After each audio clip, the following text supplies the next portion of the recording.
ನವಿಲಿನ ಹೆಸರ್ಯಾಕಿಲ್ಲಿ ಚಂದನ ತಂದನ ಈ ಚಂದ ಅಂದನ ಬಾಬಾರು ನನ್ನ ಮುದ್ದು ರಾಜ್ಕುಮಾರ ಹತ್ತೂರಲ್ಲಿ ನಿನ್ನಂತ ಗಂಡ್ಯಾರಿಲ್ಲಿ.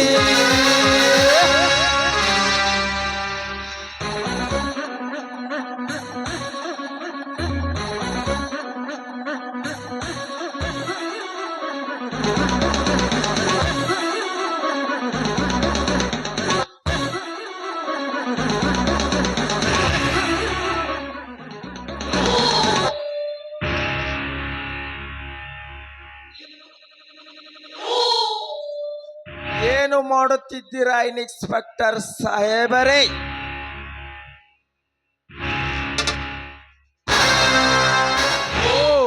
ನಮ್ಮ ಭಾಗದ MLA ಸಾಹೇಬರು ಬನ್ನಿ ಸರ್, ಕುಳಿತುಕೊಳ್ಳಿ.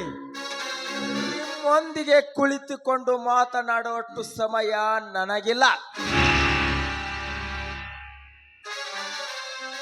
ಪಾರ್ಟಿ ಮೀಟಿಂಗ್ ಕರೆದಿದ್ದಾರೆ, ಬೇಗ ಬೆಂಗಳೂರಿಗೆ ಹೋಗಬೇಕು. ಏನೋ ತಮ್ಮ ಮದುವೆ ಕಾರ್ಯ ಮುಗಿದಿತ್ತಲ್ಲ, ಅದಕ್ಕೆ ತಮಗೆ ಶುಭಾಶಯ ಕೋರಲು ಬಂದೆ. ಎಲ್ಲವೂ ತಮ್ಮ ದಯ ಸರ್.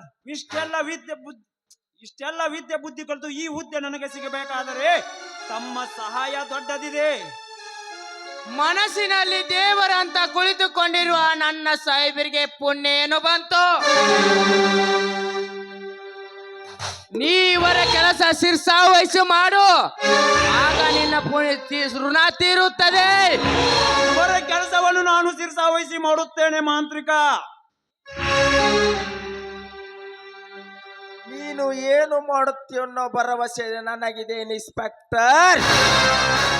ಆದರೆ ಚುನಾವಣೆ ಹತ್ರ ಬರ್ತಾ ಇದೆ.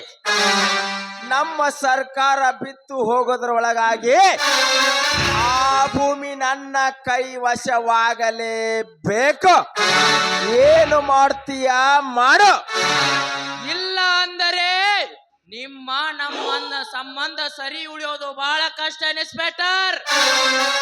ಈ ಕಾಕಿಯ ಕಸರತ್ತು ಏನಂತ ನಾನು ತೋರಿಸುತ್ತೇನೆ. ಆ ನನ್ನ ಬೀರನಿರಲಿ ಮತ್ಯಾವ ಸೂರನೇ ಇರಲಿ, ಆ ಕೆಲಸ ನೀನು ಮಾಡಿ ಇವನನ್ನು ಜೀವಂತವಾಗಿ ಜೈಲಿನಲ್ಲಿ ಕೊಳೆಯುವ ಹಾಗೆ ಮಾಡಿಬಿಡು. ಮರುದಿನವೇ SP ಆಗಿ ಅಧಿಕಾರ ಪಡೆದುಕೊಳ್ಳುವೆ ಅಂತೆ. ಹಾಗೇ ಆಗಲಿ ಸರ್. ಇದು ನೆನಪಿರಲಿ, ಇನ್ನು ಬರುತ್ತೇವೆ ನಾವು.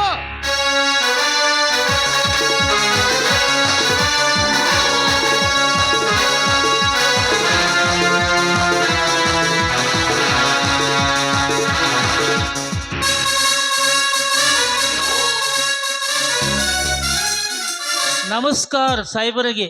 ಓಹೋ, ಮತ್ತೊಬ್ಬ ದರೋಡೆಕೋರನ ಆಗಮನ. ನೀನೇಕೆ ಇಲ್ಲಿಗೆ ಬಂದೆ? ನಿರಪರಾಧಿ ನನ್ನ ಅಣ್ಣನನ್ನು ಬಿಡಿಸಿಕೊಂಡು ಹೋಗಲು ಬಂದಿದ್ದೇನೆ ಸರ್. ಸ್ವಂತ ತನ್ನ ಹೆಂಡತಿಯನ್ನು ಕೊಲೆ ಮಾಡುವ ಪಿತೂರಿಗಾಗಿ ಅಂದು ನಿಮ್ಮನ್ನು ಹೊರ ಕಳಿಸಿ ತನ್ನ ಹೆಂಡತಿಯನ್ನು ಕೊಂದು ಹಾಕಿದ ಈ ಪಾಪಿ ದೇವರೇ, ಇವನು ನಿರಪರಾಧಿಯ? ನೀವು ನನ್ನ ಅಣ್ಣಂದಿರು ಎಂದು ಹೇಳಲಿಕ್ಕೆ ನನಗೆ ನಾಚಿಕೆ ಆಗುತ್ತಿದೆ. ನೀನೊಬ್ಬ ಕೊಲೆಗಾರ, ಇವನೊಬ್ಬ ದರೋಡೆಕೋರ. ಇನ್ಸ್ಪೆಕ್ಟರ್, ಬಾಯಿ ಬಿಗಿ ಹಿಡಿದು ಮಾತನಾಡದಿದ್ದರೆ ಅಣ್ಣನೆಂಬುವುದನ್ನು ಕಿತ್ತಿ ಹಾಕಿಕೊಂಡು ನಿಜವಾದ ಕೊಲೆಗಾರ ನಾನಾಗಿ ಜರದು ಮಾತನಾಡುತ್ತಿರುವ ನಿನ್ನ ನಾಲಿಗೆಯನ್ನು ಕತ್ತರಿಸಿ ಹಾಕಬೇಕಾಗುತ್ತದೆ. ಯಾಚರ ನಾನೊಬ್ಬ ಪೊಲೀಸ್ ಅಧಿಕಾರಿ, ನಿನ್ನನ್ನು ಏನು ಬೇಕಾದ್ರೂ ಮಾಡಬಲ್ಲೆ. ಎತ್ತರ ಇನ್ಸ್ಪೆಕ್ಟರ್, ಯಾರು ಕಳ್ಳರೆಂದು ಸೂಟು ಮಾಡುವಿಯಾ?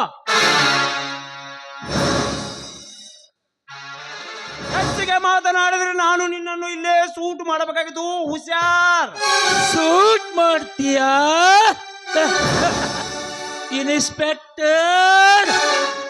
ನಿನ್ನ ಮಾತು ಕೇಳಿ ಅಳಬೇಕೋ ನಗಬೇಕೋ ನನಗೆ ಒಂದು ತಿಳಿಯದಂತಾಗಿದೆ. ಬಾರೋ, ನನ್ನನ್ನು ಸೂಟು ಮಾಡು ಬಾ. ನಿನ್ನನ್ನು ನನ್ನ ತಮ್ಮನಾಗಿ ಪಡೆದಿದ್ದಕ್ಕೂ ನನ್ನನ್ನು ಸೂಟು ಮಾಡುಬಾರೋ. ಆಡಿ ಬಂದರೆ ಅಂಗಾಲು ಹೊಲಸಾಯಿತೆ. ಹೆಗಲ ಮೇಲೆ ಹೊತ್ತುಕೊಂಡು ಮನೆ ಒಳಗೆ ಬರುತ್ತಿದ್ದೇನಲ್ಲ, ಅದಕ್ಕೆ ನನ್ನನ್ನು ಸೂಟು ಮಾಡುಬಾರೋ. ಸಾಲಿ ಒಳಗೆ ನನ್ನ ತಮ್ಮ ಯಾರಿಗೂ ಹಿಂದೆ ಬೀಳಬಾರದೆಂದು ಮರಿ ಮಾರಿದ ರೊಕ್ಕವನ್ನು ಅಣ್ಣನಿಗೆ ಗೊತ್ತಾಗದಂತೆ ಕೊಟ್ಟು ಕಳಿಸುತ್ತಿದ್ದೇನಲ್ಲ, ಅದಕ್ಕೆ ನನ್ನನ್ನು ಸೂಟು ಮಾಡುಬಾರೋ ತಮ್ಮ, ಸೂಟು ಮಾಡುವ. ಏಸ್! ತುಂಬಾ ಅಭಿನಯ ಮಾಡ್ತೀಯ. ಈ ನಿನ್ನ ಸಂಭಾಷಣೆಯನ್ನು ಊರು ಜನ ಕೇಳಿದರೆ ಕ್ಯಾಕರಿಸಿ ಉಗಿತಾರೆ ನಿನ್ನ ಮುಖಕ್ಕೆ. ಮರಿ ಮಾರಿ ಸಾಲಿ ಕಳಿಸಿದನಂತೆ, ನನ್ನ ಹೊತ್ತ ತಿರುಗಿದನಂತೆ. ಏ ಭೂಪ, ನೀನು ಯಾರ ಮರಿ ಮಾರಿದೆಯೋ? ಎಲ್ಲಿದೆ ನಿನ್ನ ಮನೆ? ಇಲ್ಲಿರುವುದೆಲ್ಲ ನಮ್ಮ ಮನೆ. ಮೇಲಾಗಿ ನೀನು ನಮ್ಮ ಅಣ್ಣನೇ ಅಲ್ಲ. ಎಲ್ಲಿಂದಲೋ ಬಂದ ಅನಾಥ ನೀನು.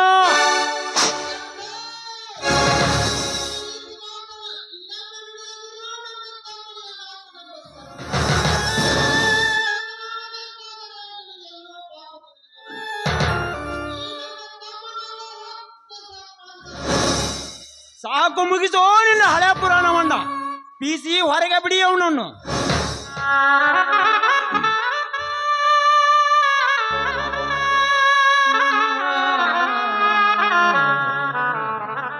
ಏನೋ ಧರ್ಮರಾಜ, ಜೈಲಿನಲ್ಲೇ ಇದ್ದುಕೊಂಡ ಈ ರೀತಿ ಆರ್ಭಟಿಸುತ್ತಿರುವ್ಯಾ?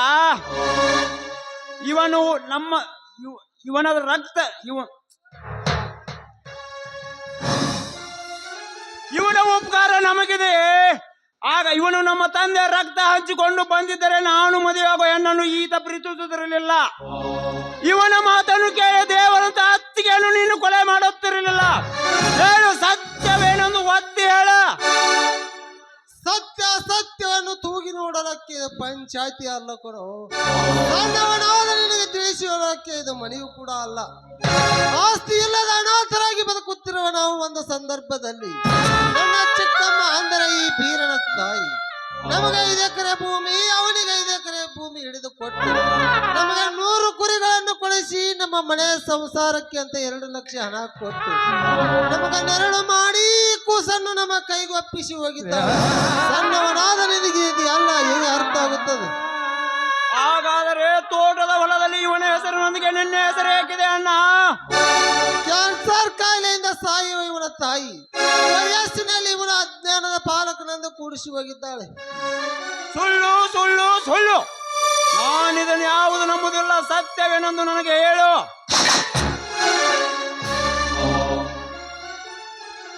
ಹಲೋ, ಡೀಲಿ ಇನ್ಸ್ಪೆಕ್ಟರ್ ಸಾಹೇಬ್ರೆ, ಅವ್ರನ್ನೇಕೆ ಒಳಗಡೆ ಹಾಕ್ತಾ ಇದ್ದೀರಾ? ಅದನ್ನು ಕೇಳಲಿಕ್ಕೆ ನೀನು ಯಾರು? ನಾನು ಯಾರು ಅಂತ ತೋರಿಸಿಕೊಡೋದಕ್ಕೆ ಇಲ್ಲಿಗೆ ಬಂದಿದ್ದೀನಿ. ಬಿಡಿ ನನ್ನ ದೇವ್ರನ್ನ. ಬಿಡಿ ಎಂದು ಹೇಳಲಿಕ್ಕೆ ನೀನೇನು ನನ್ನ ಮೇಲಾಧಿಕಾರಿನ ಇಲ್ಲ ಗೃಹ ಮಂತ್ರಿನ? ಯಾವುದಲ್ಲ ಸರ್, ನಾನು ಕೋರ್ಟಿಂದ ಬೇಲ್ ಬಿಡುಗಡೆ ಪತ್ರ ತಂದಿದ್ದೇನೆ. ಬಿಟ್ಟು ಬಿಡಿ ಅವರನ್ನು, ಬೇಲ್ ಪತ್ರ ತಗೊಳ್ಳಿ.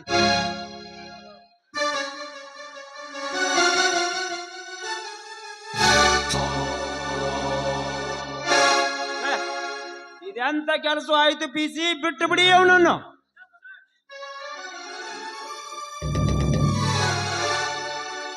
ಲಕ್ಷ್ಮಿ, ನಿನ್ನೆದಂತ ದೊಡ್ಡ ಉಪಕಾರವಮ್ಮ. ಆ ಪರಿಣಾಮದಲ್ಲಿದ್ದವರ ರಕ್ಷಣೆ ಮಾಡುವುದು ನನ್ನ ಆದ್ಯ ಕರ್ತವ್ಯ ದೇವ್ರಿ. ಅಷ್ಟೇ ಅಲ್ಲ, ಊರಲ್ಲಿ ಹೊರರೆ ಸಾಕು, ಎಷ್ಟೋ ಜನ ನಿಮ್ಗೆ ಕೈ ಮುಗಿದು ಹಿಂದೆ ಸರಿತಾರೆ ದೇವ್ರಿ. ಮಾಮ ಅನ್ನೋ ಬಾಯಿಂದ ದೇವರನ್ನು ಸಂಭಾಸುವ ಈ ನಿನ್ನ ಸರ್ವ ಬುದ್ಧಿಗೆ ನಾನೇನೆಂದು ಉತ್ತರ ಕೊಡಲೆಮ್ಮ? ಈ ನಿನ್ನ ಕೆಲಸ ಬಹಳ ಅಪಾರವಾಗಿದೆ. ಇದನ್ನೆಲ್ಲ ಮಾತಾಡಿರುವ ಸಮಯ ಇದಲ್ಲ. ಬನ್ನಿ, ಮೊದಲು ನಾವಿಲ್ಲಿಂದ ಹೋಗೋಣ. ಬಾರನ್ನ, ಮೊದಲು ಮನೆಗೆ ಹೋಗೋಣ. ಇಲ್ಲಿ ನಾಳೆ ದಿನ ನನ್ನ ಪಾಲು ನನಗೆ ಕೊಡಬೇಕು, ನಿಮ್ಮ ಪಾಲು ನೀವು ತಗೋಬೇಕು. ಆ ರೀತಿ ನಾಳೆ ನಡಿಲೇಬೇಕ. ಆಯ್ತಪ್ಪ, ಹಾಗೆ ಆಗಲಿ.